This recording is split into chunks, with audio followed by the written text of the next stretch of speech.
As a young freshman out of the University of Oklahoma, Trae Young, a top 20 recruit of his class, was wowing scouts with his insane scoring ability, not only with his ability to shoot the ball from deep, but also with his high-level ball handling and ability to get to the basket. But not only that, he was a very gifted passer with impeccable court vision to generate offense for others. That said, though, as good as Trae Young was as a freshman and being one of the top scorers across the NCAA, there was some skepticism on whether he would be able to flourish in the NBA given his size, his inability to defend, and his every so often poor shot selection and decision making. But as the 2018 draft drew closer and closer, Trae's stock started to rise. He would go from being a projected late lottery pick to top 10 and then ultimately going 5th overall in what would now be known as a historic draft night trade, in which the Atlanta Hawks, who had the 3rd pick in the draft, would trade down in the draft to nab Trae Young with the 5th overall pick, sending Luka Doncic to the Dallas Mavericks while also receiving a future first-round pick in return. The thought from the Hawks at that time was that Trae Young was going to be something special, a superstar, a Steph Curry-like player who was overlooked because of his size,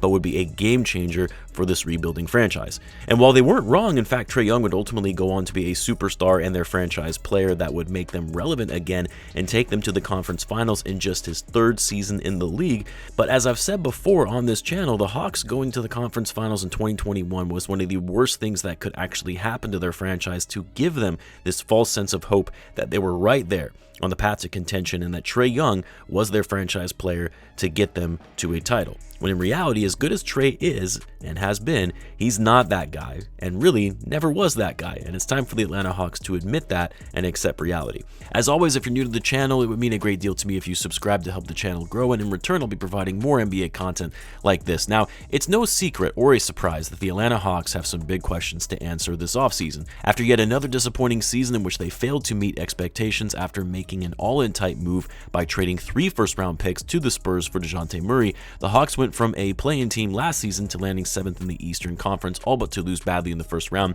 to now, in this season, finishing 10th in the East, only winning 36 games and missing the playoffs entirely while getting beat down in the first play-in game against the Chicago Bulls, a game in which they were more or less non-competitive in and letting one of the worst offensive teams in the league put up 131 points on them to end their season. And of course, the biggest issue the Hawks need to solve for is splitting up their pair that they thought would complement each other in Dejounte Murray and Trae Young, as it was clear even last season that they did not work well together. Who knew, right, that 2-point guards wouldn't go well together? But while most people will say, well, they need to trade Dejounte Murray because this team is Trae's team, he's a superstar and you need to get a better second option or 1B type player to put alongside Young, the fact of the matter is Trae Young is the problem, not Dejounte Murray, and I'll explain why and then what the Hawks should do about it. Now, as I'm sure most of you know, coming off of that insane playoff run in which the Hawks went to the Eastern Conference Finals in 2021, and actually even giving the Milwaukee Bucks a run for their money, taking it to 6 games in that series, the Hawks regressed the following season, becoming a play-in team and barely squeaking into the playoffs as the 8th seed. And the biggest issue at that time, even the year that they went to the Eastern Conference Finals, was their poor defense. They were a great offensive team, 2nd in the league in offensive rating in that season, 6th overall in points per game, and they were in the bottom 5 on defense. And part of the reason for that and why they failed to string together wins consistently, they had to rely winning most of their games in a shootout. And if they weren't hot, it was all over for them. So what did they do going into the 22-23 season? Well, they traded for one of the better two-way players in the game, a great defender and a star on the market who didn't fit the Spurs timeline, in Dejounte Murray, to specifically address the Hawks' defensive woes.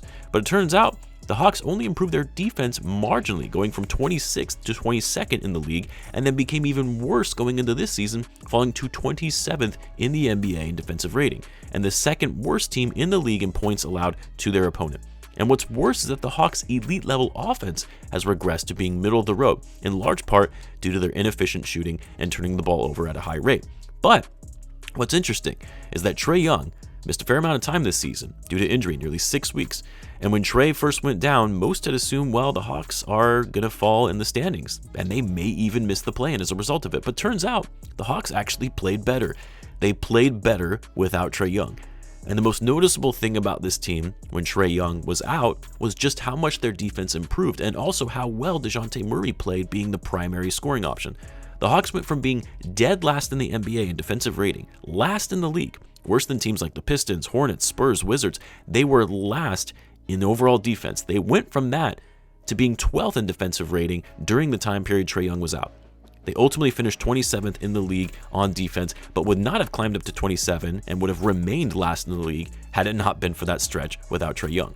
But even the defensive numbers aside, the Hawks also became a much better three-point shooting team with improved pace and spacing. They took care of the ball much better in lowering their overall turnover percentage and improving their assist-to-turnover ratio. And look, I'm not saying the Hawks were suddenly this amazing team without Trae Young, because overall they're still a flawed team and a middle-of-the-road roster, but the numbers and the eye test don't lie, and that they were playing better basketball without Trae Young.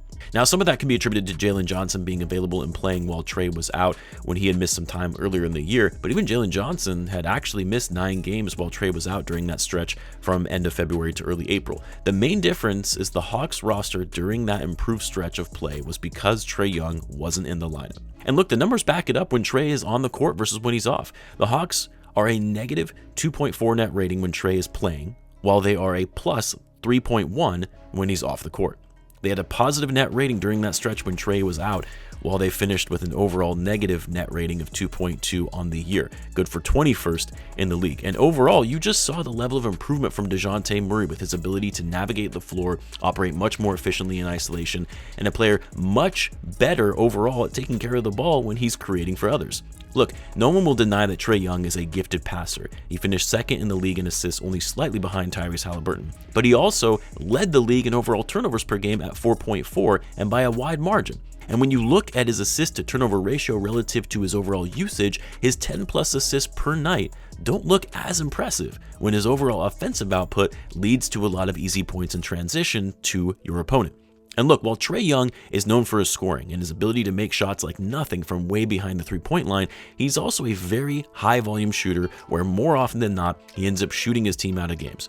Games where he shoots 4 for 18 or 9 for 30. Yeah, putting up over 25 points per game is nice, but on 19 shots per game, shooting 43% overall from the field and turning the ball over 4 times per game while also being a defensive liability that opponents absolutely tear apart and go directly at you for easy drives to the bucket? No. That's not a superstar, and it's not your franchise player. Trae Young is overrated. And to say he's overrated doesn't mean he's trash or mid. No, he's still a great player and a force on offense. But he's overrated in the sense that people talk about this guy as if he's one of the best players in the game, when that couldn't be further from the truth. When you are an inefficient, high-volume scorer that doesn't impact winning and your team is actually worse when you're on the court, you are not a superstar. And don't get me wrong, Trae is better when Murray is out of the lineup, and the Hawks have looked better overall when only one of them plays, which makes it even more painfully obvious that these guys cannot stay together on this team. But if I'm the Hawks and I'm needing to decide between these two players, I am most certainly moving on from Trae Young and keeping Dejounte Murray. Not that you can build a title team around Murray either, but he provides more of an impact than Trae Young does at this point. And you can likely get more in the form of a trade for Young right now than you could for Dejounte Murray. There will be teams vying for Trae Young who are in desperate need of shooting and scoring, teams that are already strong defensively but lack dynamic scoring, and teams that are looking to contend now that will be willing up to give future assets in the form of young players and draft capital to the Atlanta Hawks. There will be some team out there that will be willing to overpay for Trae Young, a big name, a top scorer in the league who is in the peak of his prime at age 25. And rather than trying to continue to build around the hope that they can win with Trae Young, that he's their franchise player that they can win a title with, rather than continuing to push that plan and building around him, making a massive mistake in giving up your future to build around him, pivot now and go in another direction. One that isn't tanking, by the way, because they can't just blow it up and start rebuilding. They owe their future picks to the Spurs unprotected, so being bad and hoping for high lottery picks isn't going to get them anywhere when a lot of those are going to go to San Antonio. But to have them retool while still getting pieces they can work with now and back themselves out of this corner they've found themselves in being too aggressive in building their roster around Trae Young. At some point, you have to admit to yourselves that this guy is not it. He's not going to lead you to a title. Just my opinion anyway. I would love to hear your guys' thoughts. Let me know in the comments. As always, be sure to subscribe, and I will see you in the next one.